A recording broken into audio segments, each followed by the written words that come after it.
Madam President, dear ladies and gentlemen. Thank you for the opportunity to hear me today. After Putin tried to kill Alexei for the first time, we lived in southern Germany for several months. Alexei was recovering from the poisoning, learning how to walk and drive all over again. We walked a lot, sometimes going on short trips. One of them, we went to Strasbourg with the children, with our children.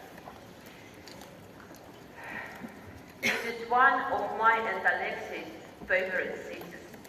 We had been there several times together, and then 3 years ago, we decided to show it to them.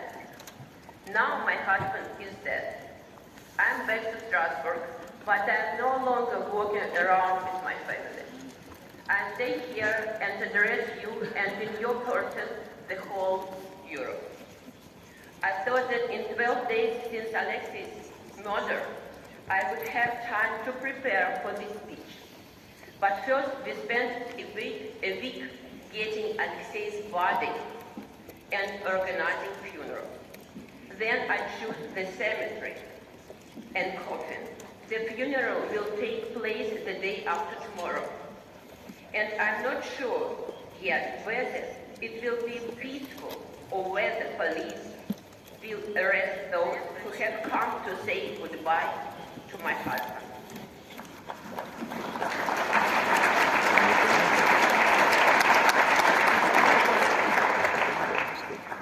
However, I'm standing here because your voters have an important question. They are asking you about it, and then you are asking me. The question is, how can I help you in your fight? Last Saturday was 2 years since Putin started a full-scale war against Ukraine. A brutal and sneaky war. The whole world rushed to Ukraine's aid, but 2 years passed. There is much exhaustion, much blood, much disappointment, and Putin has gone nowhere. Everything has already been used. Weapons, money, sanctions, nothing is working. And the worst has happened. Everyone got used to the war.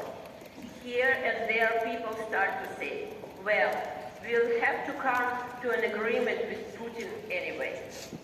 And then Putin killed my husband, Aleksei Navalnîi. On his orders, Alexei was tortured for 3 years. He was starved in a tiny stone cell, cut off from the outside world, and denied visits, phone calls, and then even letters. And then they killed him. Even after that, they abused his body and abused his mother. On the one hand, the public murder has once again shown everyone that Putin is capable of anything and that you cannot negotiate with him. But on the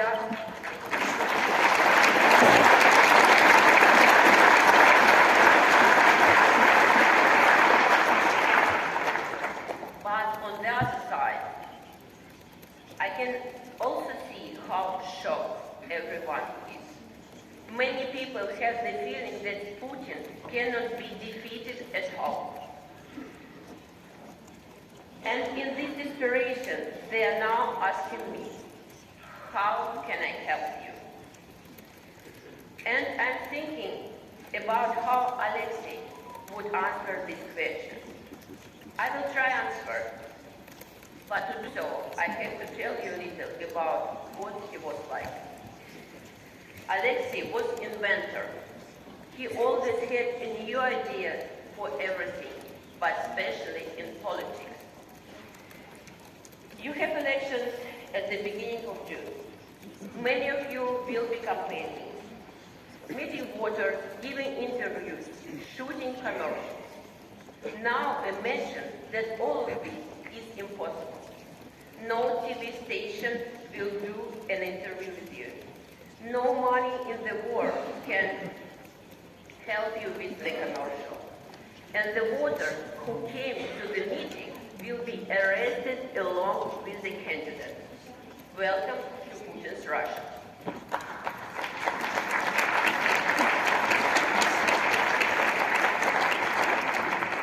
And yet, Aleksei Navalnîi has managed to become the most famous politician there.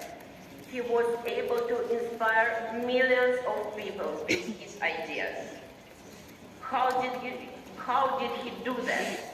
He was always fantasizing and experimenting. You are not allowed on TV. Let's learn how to make YouTube videos so the whole country can watch them. You are not allowed to vote. You can come up with a tactical voting strategy to take seats away from the ruling party. Even in Putin's gulag, Alexei managed to pass on ideas for projects that would make the Kremlin panic. He was the opposite of everything boring.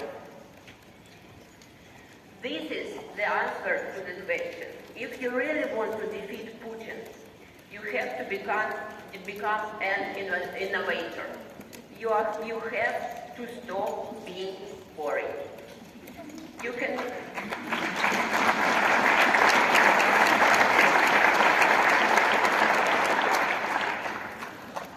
cannot hurt Putin with another resolution or another set of sanctions. That is no different from the previous ones. You cannot defeat him by thinking he is a man of principle who has morals and rules. He is not like that, and Alexei realized that a long time ago. You are not dealing with a politician, but with a bloody monster. Putin is the leader of an organized criminal gang. Putin is the leader of...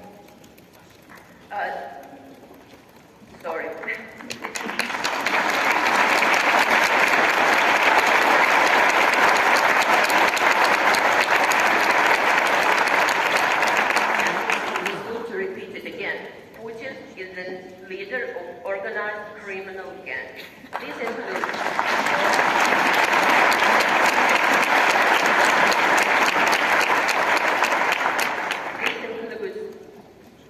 poisoners and assassins, but they are just puppets.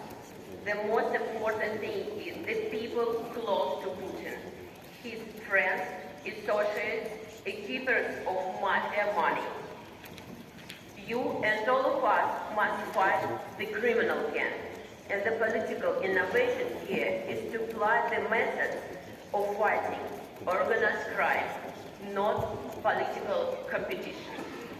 Not diplomatic notes, but investigations into the financial machinations. Not statements of concern, but the sort of mafia associates in your country for discreet lawyers and financiers who are helping Putin and his friends to hide money. In this fight, you have reliable allies. There are tens of millions of Russians who are against war, against Putin, against the evil he brings. We must not persecute them. On the contrary, you must work with them, with us.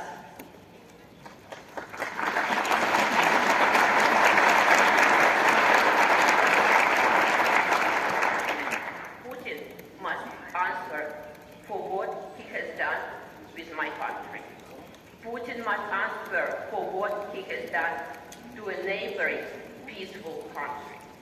And Putin must answer for everything he has done to Alexei.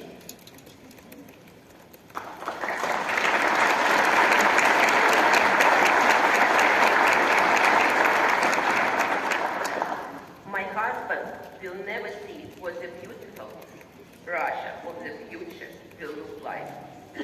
But we must see it. And I will